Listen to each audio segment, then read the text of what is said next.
Martinez, Chief of Department. Last night, we received a call around 6 o'clock for children trapped in storms. We didn't know exactly where they were, and it took a while to figure out how to find them. But everybody worked really well together, from the fire department and the police department. Our fire alarm dispatchers were on the phone with the children for over a half an hour trying to decipher where they were. It was a little bit challenging, but our FDNY dispatchers did a great job of continuing to communicate and try to pinpoint exactly where they were. And we were able to decipher that they entered right here inside Clove Lakes into what looks like a tunnel area.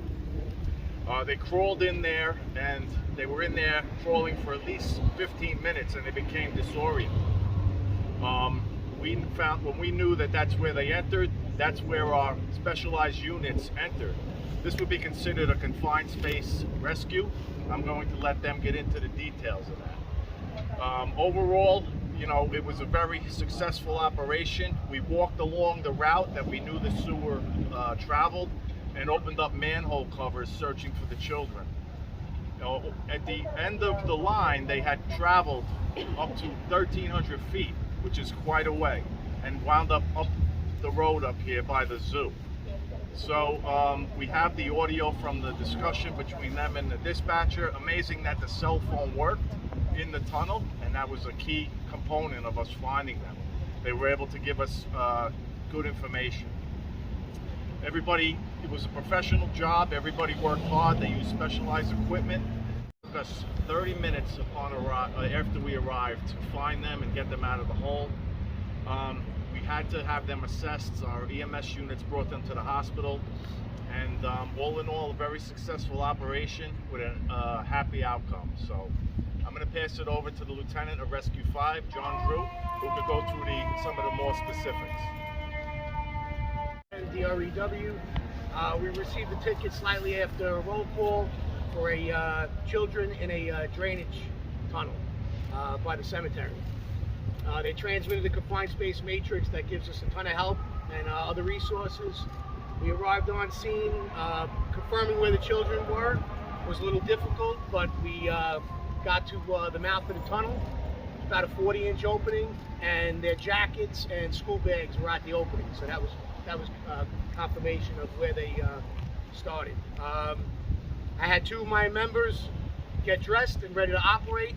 So we used our metering devices, just cases.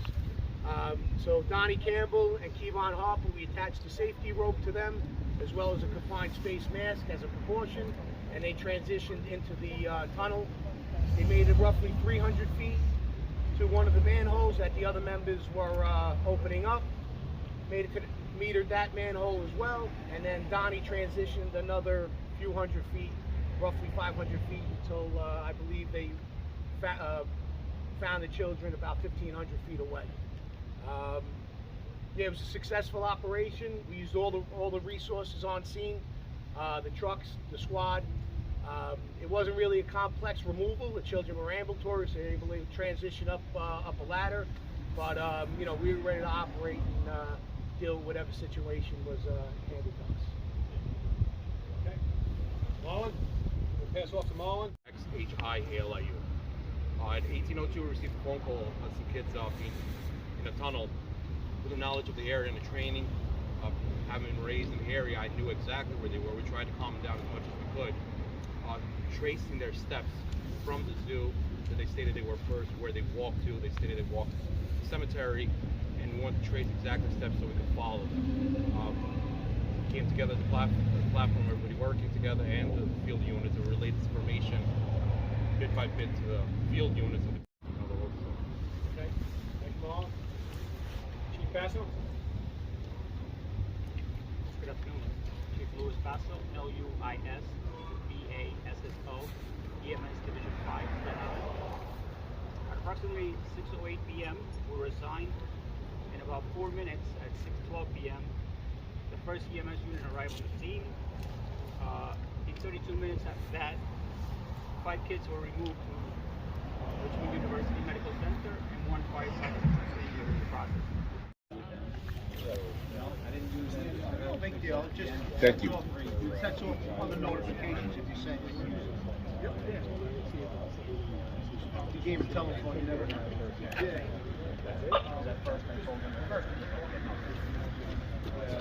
Hey,